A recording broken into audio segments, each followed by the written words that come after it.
If you want people who don't know about your brand to find your brand, well, you probably need to be found via a search engine. You don't just magically get found and discovered somehow.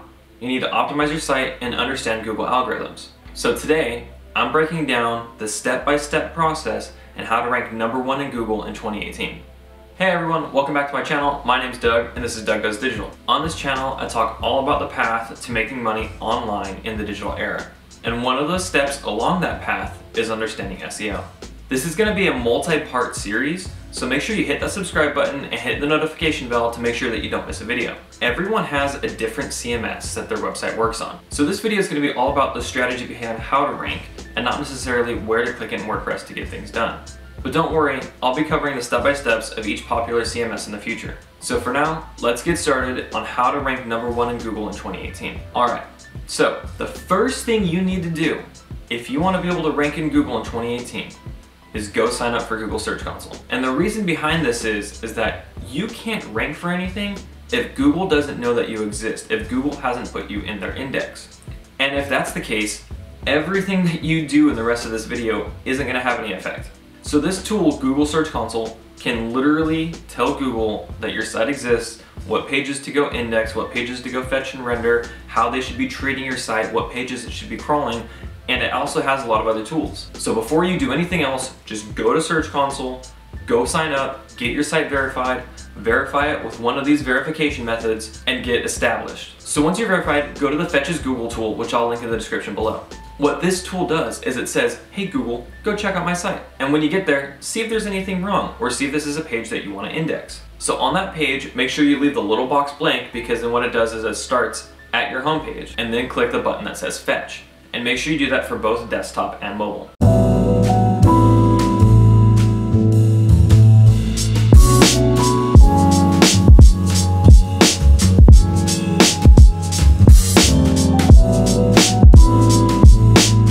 And now you've taken a huge first step into ranking #1 in Google. You're making sure that you can get indexed. Alright, so on to the next step. Now we're going to be talking about content. You need to create amazing content to be able to rank #1 in Google. Now you're going to hear a lot of these types of buzzwords a lot. 10x content, amazing content, better than the #1 site content. Well, it's kind of true, but what does that really mean? First, we need to understand why content is #2 on this list. Google can't just magically tell what your site is about. You have to actually tell Google what your site is about and what keywords you should rank for, and one of the best ways to do that is with content. Google actually said publicly that content is one of its top ranking factors. So if you want to be able to rank for something, you have to write about it. But that seems pretty obvious, doesn't it? So if you want to be able to rank in Google, there are actually some specific points that I'm going to hit about content that you should implement within your SEO strategy. So first, you need to cover the topic really well. I mean, if your goal is to be a fashion blogger, then you can't just write a couple of sentences about how you like these fall boots. You know, don't just write something that says, I love fall boots, brown is my favorite color, check out my art styling. It doesn't really work that way to be able to rank #1 in Google for a term such as best fall boots. And don't just repeat the word fall boots 57 times, that's called keyword stuffing, and we don't want to be doing that. Instead, what you need to do is you need to write about what a boot is, what kind of different styles are there, what kind of different offers are colored, what kind of prices there are for different brands, how do you style the boots with certain types of clothes, are there better boots for being in the city than being in the country? So doing all these things and writing about fall boots rather than just writing the words fall boots over and over and over again is called writing with semantic content. And semantic content is something that Google looks for in its algorithm. So what I'm basically telling you is that when you write a topic that's on a page, you need to be an expert at it. You need to show Google that you're an authoritative figure within that space.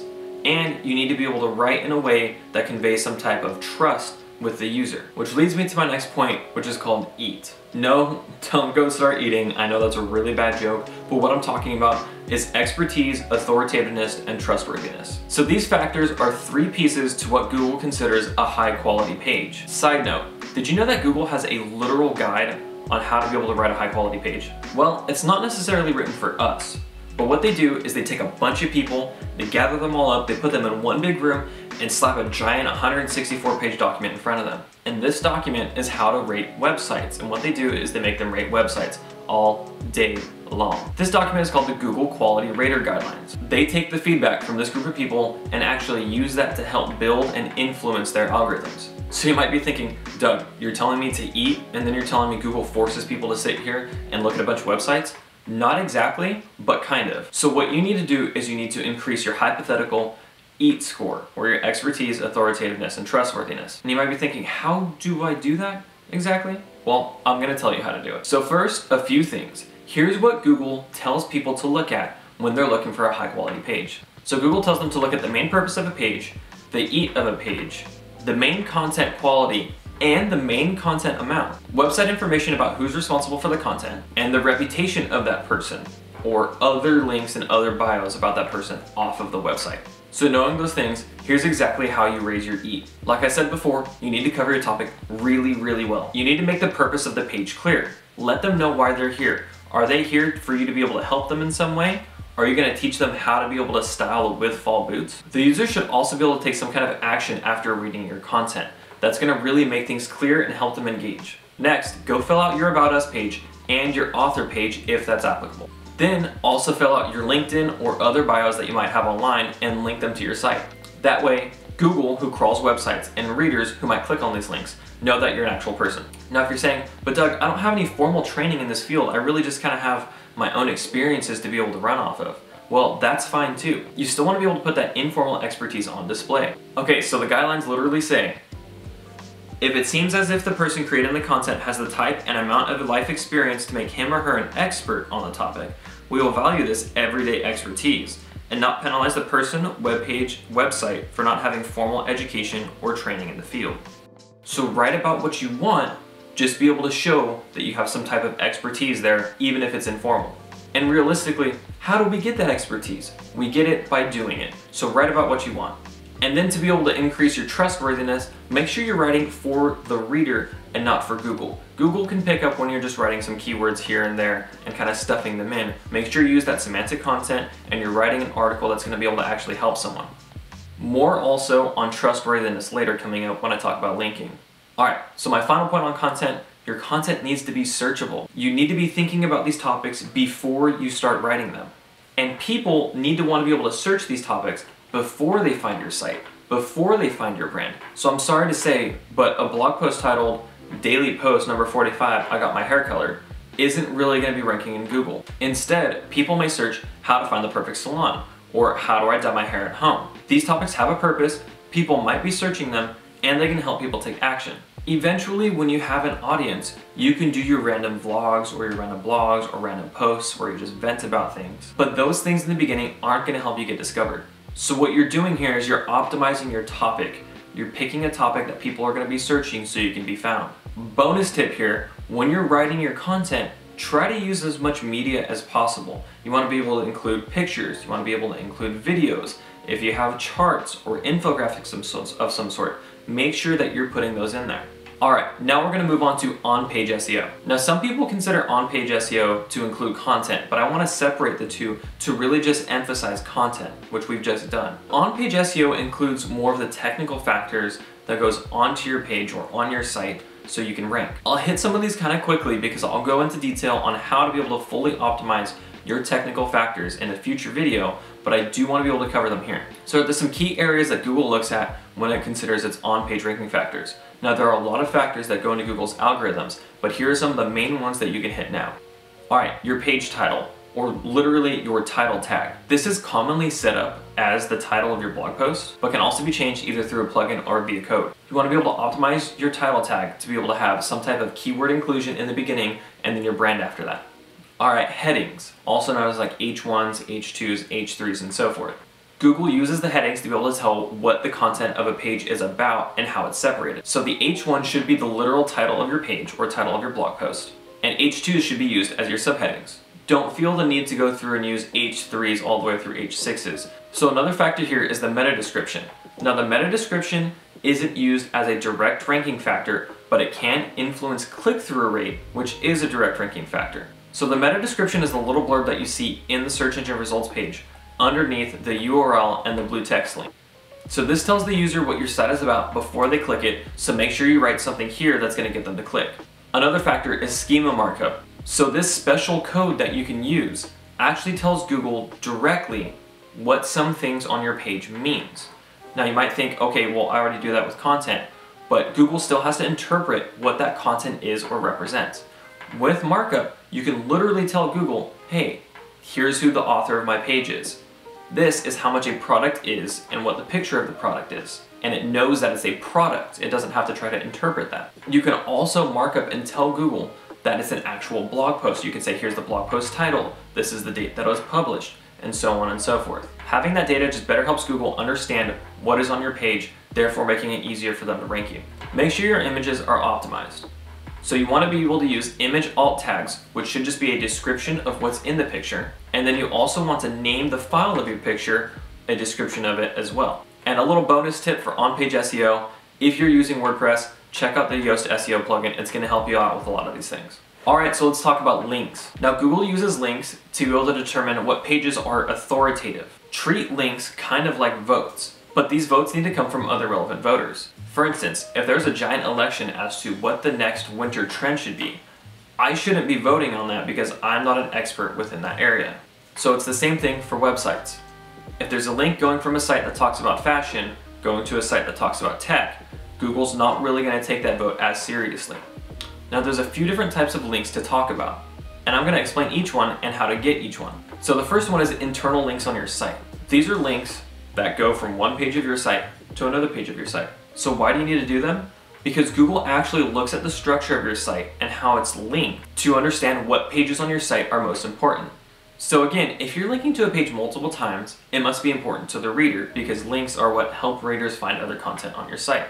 And because of that, Google's also going to follow those links. So it's really easy to do. First, find a couple of older articles that you've written that are related to your newest topic. Then at the end, just write something like, for more information, check out the article that I wrote on how to style over the knee boots. And then you go ahead and link how to style over the knee boots. All right, moving on to the next type of link, outbound links. So these are links that someone will click on your site and then it will actually take them to another site. You're like, what, Doug? I want them on my site. Why would I do that? Well, if you're trying to increase your EAT, and if you forgot about what EAT is, make sure you go back and check that out. You need to be able to have trustworthiness. And if you're crediting other reputable sources, then you're increasing your trustworthiness with the reader because you're doing your due diligence and your research. So it's kind of like this. If your topic is all about how to choose the best RAM for my computer, and you link to someone like PC Mag or Newegg, you're gonna have an increased level of trustworthiness. So the last type of link I'm gonna talk about are external links or inbound links. Now these are the biggest links you can have. Basically, it's when other people cite your website as being credible and trustworthy. Think about that.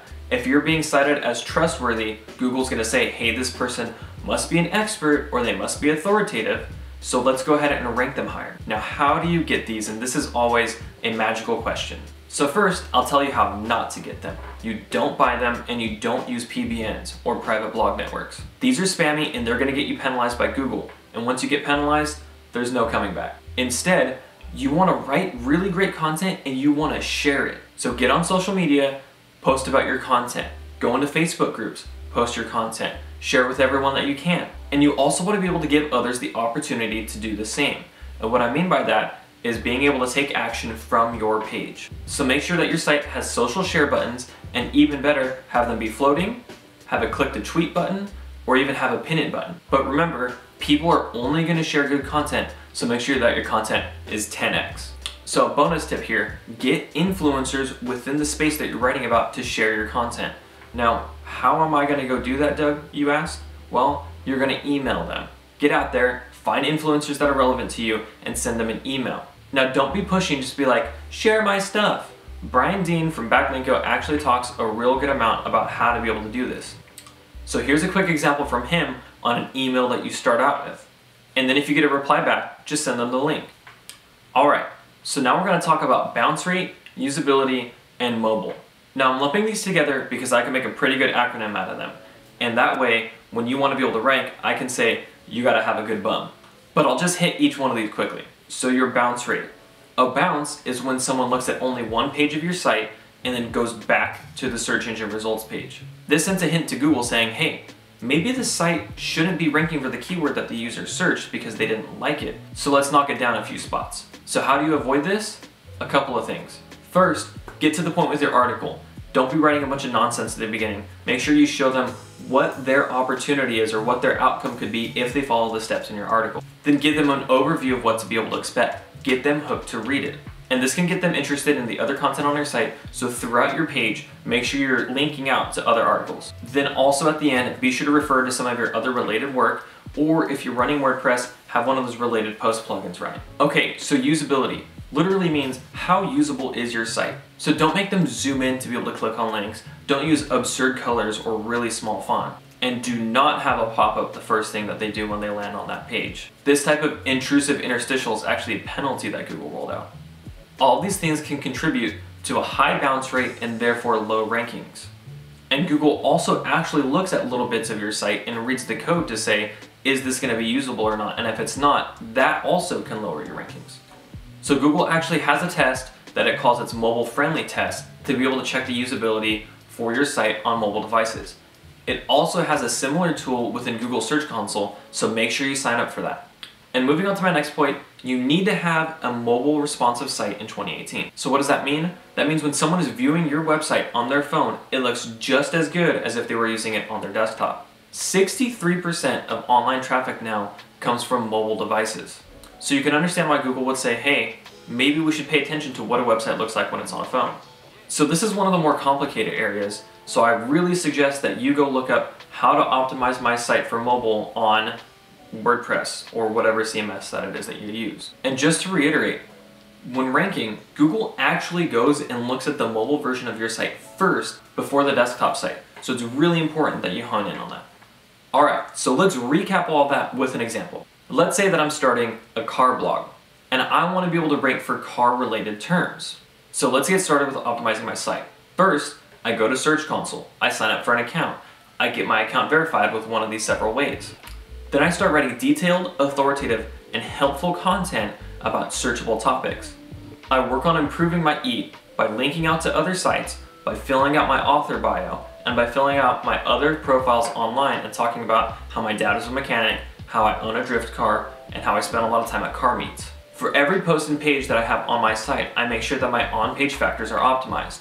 So for every page and post on my site, I make sure that my on-page factors are optimized. And in those pages and posts, I make sure I use multimedia wherever I can. I also link to my old posts, I link to my new posts, I link out to other people to be credible when it's applicable, and I share my post when it goes live on social media so I can try to get those inbound links. And finally, I make sure that my website has a responsive design, it's easy to use, it loads quickly, and my articles are able to attract the reader and keep them on my site. Okay, so there's so much to be able to talk about SEO. I'm gonna hit a lightning round right now, and we're gonna go through several things that will help you rank #1 in Google. So I can continue to go on and on about these several things that are coming up, but I'm gonna give you some quick one-liners to help you get started. CTR, or your click-through rate. This is when someone from the Google search clicks onto your site. You want to boost the amount of people that are clicking on your site. You're like, duh, Doug, obviously you want to be able to do that. Well, you need to optimize your page title, the blue text, and your meta description, the little blurb, to get people to want to click. Now don't clickbait them, because if they don't like what they see after you've clickbaited them, they'll just bounce, and that's bad. Here's a little tool called Google PageSpeed Insights. This tool actually tells you technically how to optimize your page. So things like optimizing your images or enabling caching fall within this tool, and they're a little bit more advanced, but we'll talk about those later. Next, submit your XML sitemap to Google. This is also done in Search Console. You'll be surprised as to how many things you can do within Search Console. An XML sitemap just basically tells search engines how many pages are on your site and what the pages are. So it gives them the actual link to that page. Get this submitted and Google will have an easier time finding the content on your site. Next, install Google Analytics. Or better yet, if you're a little bit more technically advanced, do Google Tag Manager. I probably should have mentioned this earlier, but if you're going to be making all these changes, you need a way to be able to track the impact on your site. Make sure you do your keyword research. Look at popular topics. Use tools like Google Keyword Planner or Keywords Everywhere to be able to see how often people are searching. Again, you need to be able to write topics that are searchable to be found. Okay, just a couple more of these lightning round here. You need to be better than the top results. I hate to say it, but you can't be subpar and rank #1. Give it some time, because SEO is a marathon, not a sprint. And no, we don't sprint marathons. It's gonna take time to build traction, and it's gonna take time for people to start recognizing your brand. So don't give up. And finally, do search engine optimization for the user and not for Google or other search engine. And you're like, but Doug, SEO is so I can rank within Google. And yes, that's right. But when you have the mindset that you're doing things for the user, you're not being spammy. And that's exactly what Google wants. Google wants to be able to improve the user's experience while they're searching online. So write fun articles, take cool pictures, make your site fast and work well on a phone so that way people can benefit from using your site. Well, there you have it. That is my guide for how to be able to rank #1 in Google in 2018. Now, this was targeted a little bit towards the beginners, but don't worry, in future videos, I'll be going over in more detail, more advanced topics. For instance, coming up soon, I'm going to be talking about how to do SEO for WordPress and what some of the best tools are for you to be able to do SEO. Make sure you subscribe so you don't miss those videos and more. If you like this video, please give it a like and comment below if you have any questions, or reach out to me via email, dougdoesdigital@gmail.com. And be sure to check out my other videos because I talk about Amazon FBA and other ways to be able to make money online. So I'll see you next time.